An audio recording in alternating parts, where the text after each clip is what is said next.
Assalamualaikum warahmatullahi wabarakatuh. Berjumpa lagi dengan saya, Lestari Nuria MPD, bertugas di SD Negeri 61 Pekanbaru, CGP Angkatan 8, Kota Pekanbaru. Bersama dengan saya, fasilitator Bapak Sudirman MPD dan pengajar praktek Bapak Dasrul SPD. Dalam kesempatan ini, saya akan memaparkan aksi nyata modul 14 Budaya Positif, berbagi pemahaman dan pengalaman dalam penerapan budaya positif. Tahapan-tahapan aksi nyata yang saya lakukan adalah: pertama, melakukan persiapan; kedua, pelaksanaan; ketiga, refleksi. Berikut ini tahapan-tahapan aksi nyata saya.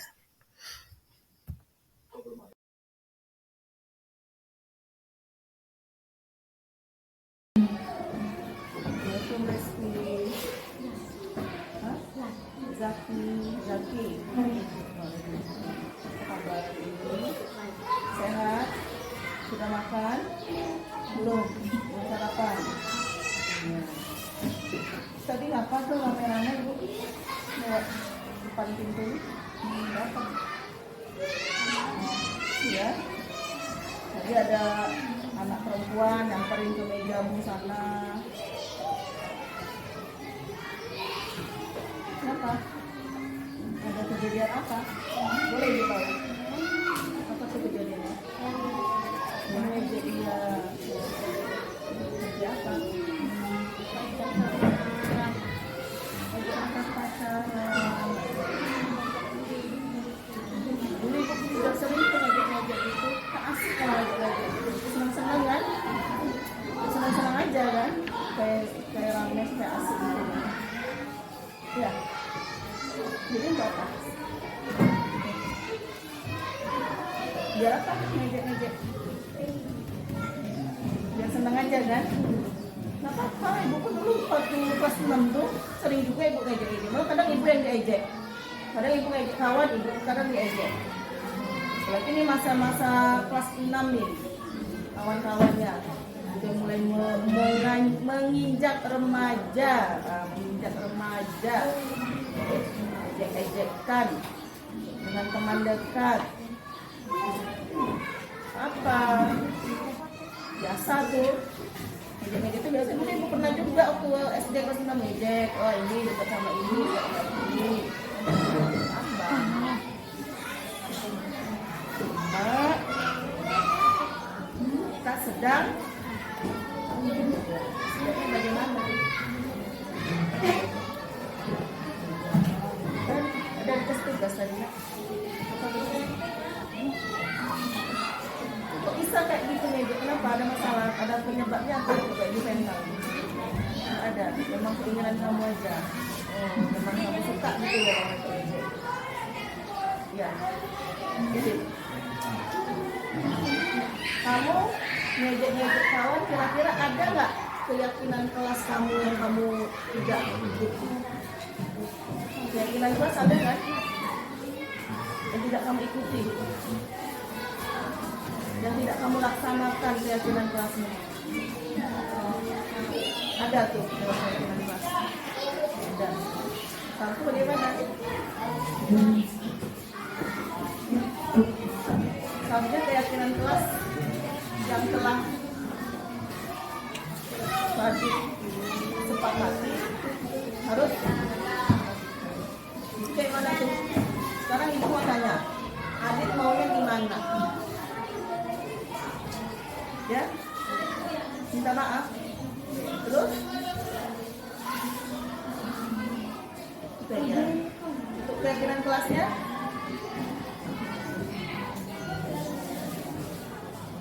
bagaimana nanti ke depannya adik pengen apa keyakinan kelasnya? Tidak kan? Tidak mengejek lagi, berarti akan melaksanakan keyakinan kelas. Jadi ibu mengharap Adit Zaki. Ya. Zaki. Mirip-mirip sama Adit. Ya, Zaki benar-benar melaksanakan keyakinan kelasnya karena kan dibuat berdasarkan keyakinan kelas masing-masing teman kan.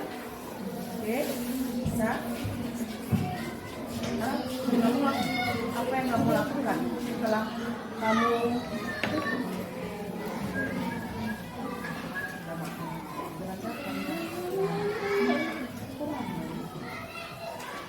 baca apa lagi? Terus dengan orang yang lebih tua tidak? Siapa orang yang lebih tua? Ucapannya. Coba bicaranya yang bagus.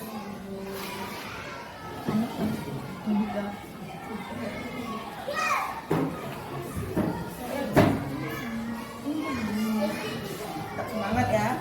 Semua orang pasti melakukan kesalahan. Tapi jangan diulangi lagi. Oke?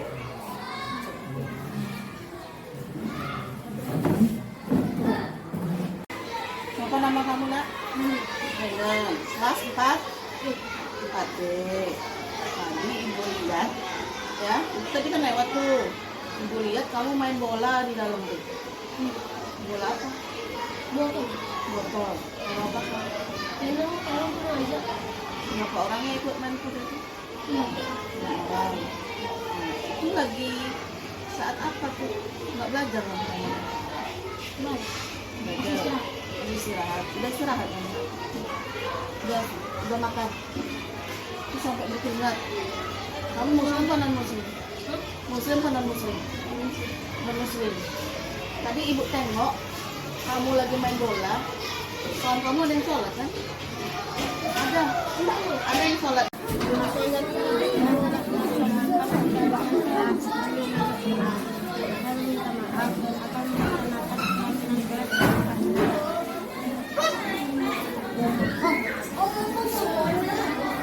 Ini yang bawah? Hah? Yang keras? Selamat siang, nama saya Brandon. Saya tidak menjalankan keyakinan kelas. Saya menendang botol di dalam kelas. Saya dipanggil Bu Tari. Namun saya senang karena Bu Tari sangat baik. Terima kasih Bu Tari. Baik Bapak Ibu. Baik Bapak Ibu, jadi untuk penerapan 3 tahapan segitiga restitusi di dalam kelas dan di sekolah. Yang pertama, menstabilkan identitas, memvalidasi tindakan yang salah, baru menanyakan keyakinan kelas. Bagaimana penerapannya? Ada beberapa contoh kasus.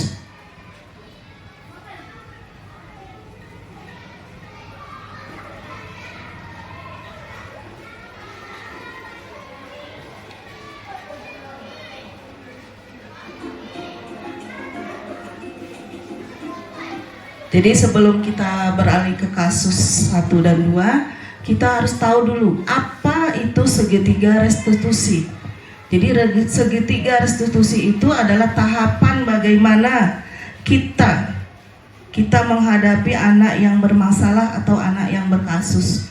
Yang mana kita mengadakan suatu dialog yang dijalankan guru, orang tua agar dapat menghasilkan murid yang mandiri. Contoh pada kasus yang pertama, di sini kita jumpai ada murid yang membuat keributan atau berteriak-teriak kepada temannya karena sesuatu hal yang mengejek, ya, dia mengejek temannya itu Zaki, sehingga ada perasaan tidak senang, saling membalas, hingga menjadi kelas ribut atau tidak kondusif.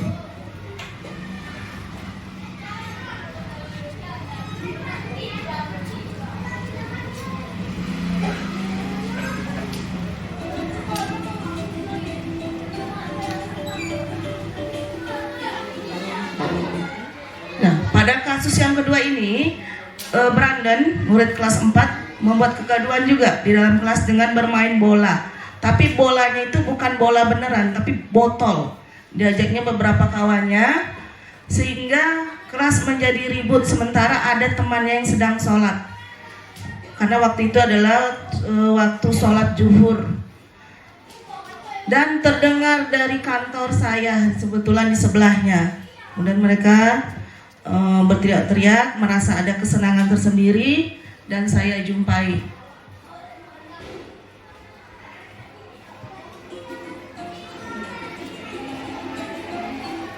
Oke, setelah beberapa kasus tadi, seperti tahapan yang pertama tadi menstabilkan identitas, kita panggil anak kita tadi satu-satu.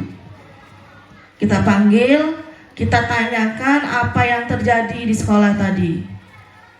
Jadi kita menstabilkan itu, kita tidak langsung menjas anak itu bersalah. Kita tanya tadi apa yang terjadi di kelas, biar dia menstabilkan dirinya dan memposisikan dirinya tidak merasa bersalah. Setelah itu, kalau dia sudah melakukan atau menstabilkan dirinya dengan dia melakukan suatu kesalahan di sekolah, kelasnya, kita balik ke kita lagi, bahwasanya kita juga pernah melakukan kesalahan. Contohnya, kita berbicara setelah dia mengakui bahwa dia bermain-main di dalam kelas, menendang-nendang botol. Nah, kita sebagai guru, kita posisikan supaya anak itu tidak bersalah dengan ucapan seperti contohnya, ibu juga suka main bola. Dulu waktu kecil ibu suka juga main bola seusia kamu. Itu tidak apa-apa, tidak masalah. Ibu juga suka main bola. Di jalan itu sering menendang-nendang botol, sering menendang-nendang apapun yang nampak. Semua pasti pernah melakukan kesalahan. Jadi kita menstabilkan posisi dia agar dia tidak merasa bersalah, bahwasanya dia itu bisa nanti dengan sendirinya mengakui apa yang telah dia buat. Itu yang disebut dengan menstabilkan identitas. Setelah itu, anak tersebut kita tahapan yang kedua, tahapan segitiga yang kedua, kita tanyakan mengapa dia melakukan seperti itu, sebenarnya maunya apa yang dia inginkan. Anak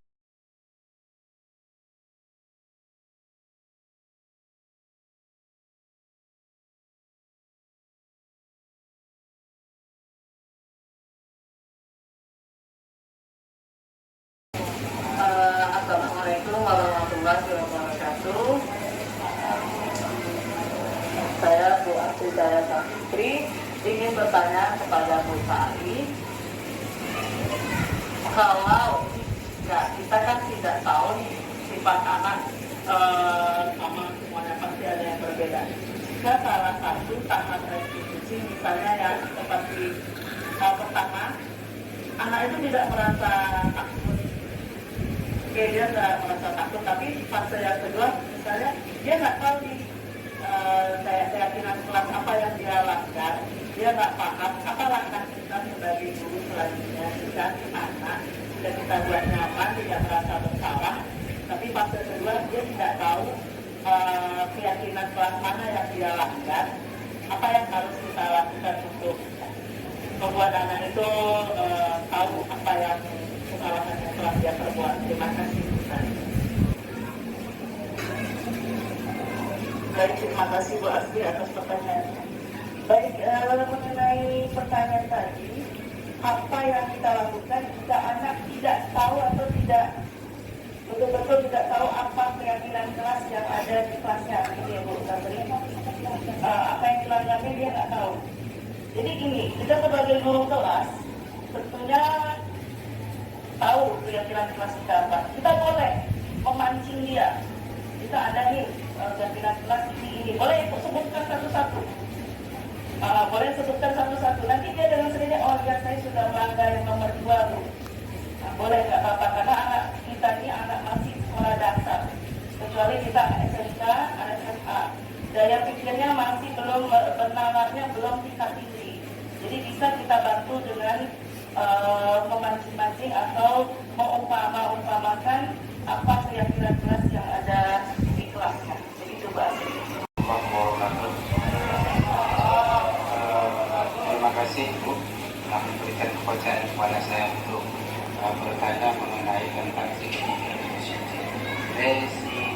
restitusi.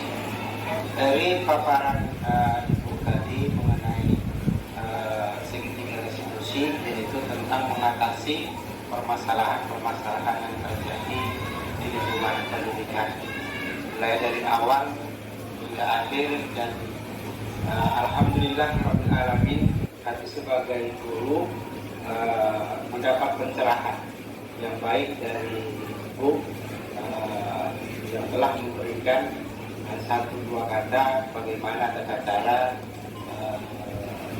menyelesaikan permasalahan dengan strategi segitiga restitusi. Mungkin itu saja, saya tidak bertanya tapi potong. Demikian, Assalamualaikum warahmatullahi wabarakatuh. Assalamualaikum warahmatullahi wabarakatuh. Alhamdulillahirrahmanirrahim. Terima kasih banyak kepada kepala sekolah, Bu Tani, dan semua para guru-guru di sini. Saya mewakili dari teman-teman PPL. Luar biasa, dari sini kami dapat pelajaran yang sangat banyak. Ternyata menjadi guru itu banyak peran penting yang harus kita dalami, kita miliki, multi talent. Di antaranya tadi 5 faktor menjadi guru beraneka ragam, ya. Terima kasih banyak Bu kesan kami, terima kasih banyak. Ternyata yang kami bayangkan tidak segampang itu menjadi seorang guru, ya. Nah, apa namanya, kullu zi ilmin alim. Dalam Al-Quran Karim juga diterangkan setiap yang punya ilmu itu pasti bertahap, dan ternyata lebih ada rukun syarat dan sebagainya. Itu saja sih Bu.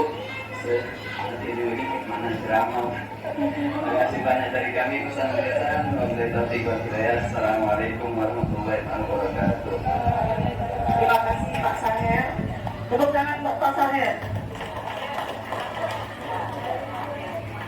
Saher, ya. Assalamualaikum warahmatullahi wabarakatuh. Ke depannya. Saya Bu Asrita Kakak Patri ingin bertanya kepada Bu Tani, apa yang kedepannya sama-sama kalau kita kan tidak tahu sifat anak penerapan yang berbeda. Atau penerapan misalnya yang seperti anak-anak yang pertama, maka Bapak Ibu itu tidak merasa takut. Oke, dia tidak merasa takut, tapi fase yang kedua misalnya dia nggak tahu nih. Terima kasih Bu Astari sudah mengizinkan saya memberi waktu untuk melakukan refleksi dari kegiatan diseminasi budaya positif pada pagi hari ini. Dari apa yang kita pelajari, mulai dari awal berbagi tentang visi guru penggerak, dilanjutkan dengan budaya positif dan segitiga restitusi. Hal yang saya pahami Terima kasih Bu Asri atas tentang posisi posisi berkelompok, ada guru sebagai pemukul, guru sebagai membuat rasa bersalah, sampai kepada posisi guru sebagai manajer. Ini saya sangat cukup memahami, dan hendaknya kedepannya saya secara pribadi dan kalau mungkin nantinya akan tindak sebagai guru yang berperan sebagai polisi kontrol manager. Dan juga hari ini saya mendapatkan atau memahami dengan baik bagaimana tahapan-tahapan dalam menghadapi anak yang bermasalah menggunakan praktik segitiga restitusi, dan dengan menanyakan keyakinan kelas yang dijalankan. Langkah baik yang akan saya laksanakan ke depannya, insya Allah segera kita akan melaksanakan praktik segitiga restitusi. Mungkin itu sebagai presentasi yang ini sebagai bergerak. Assalamualaikum warahmatullahi wabarakatuh. Demikian tayangan video berbagi aksi nyata budaya positif segitiga restitusi. Semoga bermanfaat.